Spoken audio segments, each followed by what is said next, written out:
Okay, class 10 हमने इसका question number जो 4 था ना प्रीवियस वो डिस्कस कर लिया था। अब क्वेश्चन नंबर 5 जो है ना वो आपके पास थोड़ा मज़ीद ट्रिकी है क्योंकि इसकी पावर ही आपके पास माइनस आ गई है। ठीक है, अब आपने इसके अंदर कुछ स्टेप्स हैं उसको आपने फॉलो करना है। जब आप फॉलो करेंगे तो ये ऑटोमेटिकली ईजी हो जाएगा। ठीक है, करना इसको स्टार्ट करते हैं। बिस्मिल्लाहिर्रहमानिर्रहीम। अयोटा पावर 8 और अयोटा पावर 5 को आप एज इट इज़ लिखें। देखिए ये माइनस है ना, माइनस को मैं प्लस करने के लिए क्या करूँगी, पहले तो एज इट इज़ आपने सेम वही स्टेप लिखना है। ठीक है, उसके बाद माइनस को प्लस करने के लिए ना मैं इसको रिवर्स कर दूँगी, इसको ऊपर और इसको नीचे। जब मैं रिवर्स करूँगी तो इसका माइनस आएगा, वही माइनस वो पावर को प्लस कर देगा। ठीक है, तो अयोटा पावर 5 और अयोटा पावर 8 और होल पावर बचेगी 5। अब देखिए हमने वो प्रॉपर्टीज़ पढ़ी होंगी कि अगर आपके पास बेस जो होती हैं वो सेम होती हैं तो पावर क्या होती हैं, ठीक है, पावर्स आपके पास जो होती हैं वो होती हैं ऐड।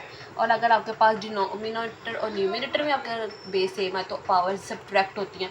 तो आपने वही अब यहाँ पे सब्ट्रैक्ट होती हैं तो आपने वही प्रॉपर्टी यहाँ पे फॉलो करनी है। अयोटा पावर देखें नीचे ग्रेटर है ना, तो मैं नीचे जाके इसको माइनस करूँगी। Iota power 8 minus 5 whole power 5 ही है। ठीक है, 1 ओवर अयोटा की पावर 3 आ जाएगी और होल पावर इसकी 5 थी। अब मैं ना पावर्स को सेपरेट कर लूँगी।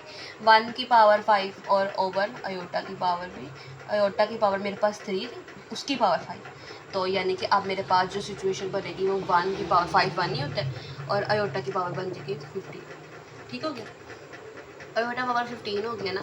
अब देखें अभी अयोटा की पावर हमारे पास 15 है, तो मैंने आपको बताया था कि आपने इसको जब ब्रेक डाउन करना तो आपने इसको 2 पे ज़्यादा लेके जाना है। तो 1 ओवर अयोटा की पावर 14 डॉट अयोटा, अगर मैं इसको प्रेफरेंस करूँ तो 1 ओवर अयोटा की पावर 2 होल पावर आ जाएगा 7 डॉट अयोटा। ठीक हो गया, अब अयोटा पावर 2 जो होती है वो आपके पास होती है जी -1। वो आपको बार बार पता है, ये आपको अब तो याद होना चाहिए।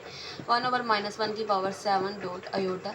जब -1 को आप 7 टाइम्स मल्टीप्लाई करेंगे तो वो माइनस ही आंसर देगा, तो यहाँ पर आएगा 1 ओवर माइनस अयोटा। ठीक हो गया, अब यहाँ पे 1 ओवर माइनस अयोटा है। अब हमने जब डिनोमिनेटर में से अयोटा को ख़त्म करना होता है ना तो आप इसको रैशनलाइज करते हैं, तो आपने स्टेप में सेम वही प्रोसेस करना है रैशनलाइज का।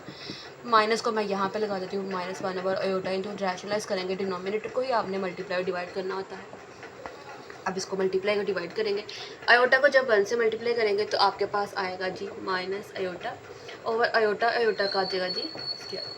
ठीक है, माइनस अयोटा अयोटा स्क्वायर, फिर आपके पास होता है -1, यहाँ पे आप पुट कर देंगे जी -1, ये आपके पास अयोटा है, माइनस अयोटा ओवर -1। अब माइनस माइनस से कैंसिल हो जाएगा तो आपके पास आंसर इसका आएगा जी अयोटा।